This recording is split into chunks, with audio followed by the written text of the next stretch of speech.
California is bleeding people. What is happening?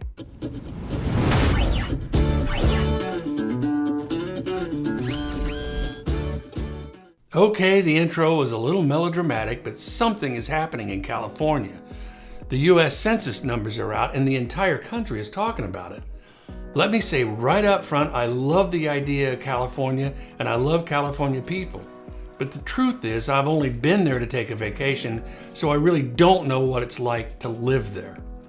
Californians get a lot of attention here in Tennessee, and an article in the LA Times the other day caught my eye that seemed to confirm what many of us are thinking. There really is an exodus from California. They lovingly call it Cal-exit. A lot of people moved away from Los Angeles and San Francisco the last couple of years, a lot. And the implications are huge. No doubt change is coming. Between July 1 of 2020 and July 1 of 21, California had a net population loss of 262,000 people, with the majority coming from Los Angeles County at 160,000. Now, LA County has about 10 million people, so it may seem inconsequential, but there's more to the story.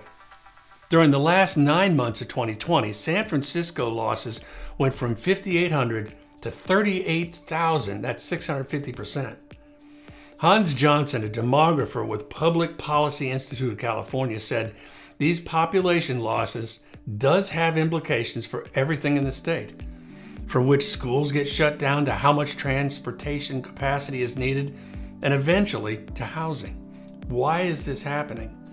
The census findings of this dramatic drop in population paints a picture of a state in flux and gaining speed. The exodus has been going on for a while. Soaring home prices, dwindling birth rates, and work from home options are all contributing to a population in decline. The reason I mentioned birth rates is there is a term called natural increase or decline. It means more births than deaths or vice versa. For California, the most worrisome fact is that nearly all of the population loss was driven by domestic migration, meaning most people who are leaving are choosing to go motivated by housing or employment, or, as you'll learn in a minute, policies and taxes and how homelessness is handled. A husband and wife left for Idaho, leaving Bakersfield after years of debate because they don't like the direction the state was going. When they did decide to go, their top reason was Second Amendment rights. She added, there's also high cost of living, tax, fees, and regulations. To be fair, they both had worked in the firearms industry, though no longer, but that could explain their sensitivity to that issue. The pandemic opened the door for their exit as she was working remotely for Cal State. She accepted a position at Idaho State eventually. Her husband quit his job in 2020. People quitting their jobs is another important topic. One quick fact is 47 million people quit last year. I have to leave that conversation for another day. Here's the punchline for their story. They lived in their RV for 10 months while they waited to close on a $140,000 home on a half-acre south of Idaho Falls. $140,000. The hardest thing was leaving our family and friends, she said, and of course, the beach. For the first time in state history, California will lose one seat in Congress, while Texas and Florida will see an increase. If that isn't a flashing red light, I really don't know what is. International migration, whatever your position on that is seeing a dramatic change. LA County 10 years ago was gaining 50,000 people a year. This year, 4,000. Did the pandemic have an effect? Probably. But this isn't a recent trend. The news is out that California is beyond beautiful, but there's a price and it's really high. So adding it all together, they've got domestic migration residents moving out. They've got foreign immigration that's gone from a flood to a trickle, combined naturally with less sponsorship from those here, bringing in more family members. A shrinking population can mean fewer skilled workers, less income, less taxes, and the economy starts in general slow down.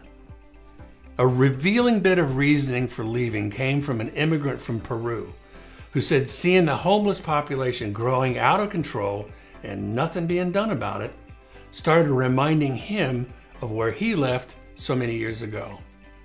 He said, "For the amount I have to pay to live here, the taxes, the infrastructure falling apart," I'll paraphrase here, "it's just not worth it." So he and his wife moved to Tennessee. In the end, the undeniable truth is people vote with their feet, and the current trend is sending a clear signal that the once unassailable appeal of California weather is losing its compelling grip. California prides itself on helping those less fortunate, and the welfare rolls of over $100 billion a year proves it. My bet is those receiving benefits are staying right where they are, and the ones paying for it are the ones making a hasty exit. For some reason, what came to mind as I was thinking about this situation was, you know, when you're getting instructions from the flight attendant as you're taking off on a plane, she says, "Ladies and gentlemen, in the event of decompression, an oxygen mask will drop in front of you. If you're traveling with someone who requires assistance, secure your mask first, then assist the other person. Thank you."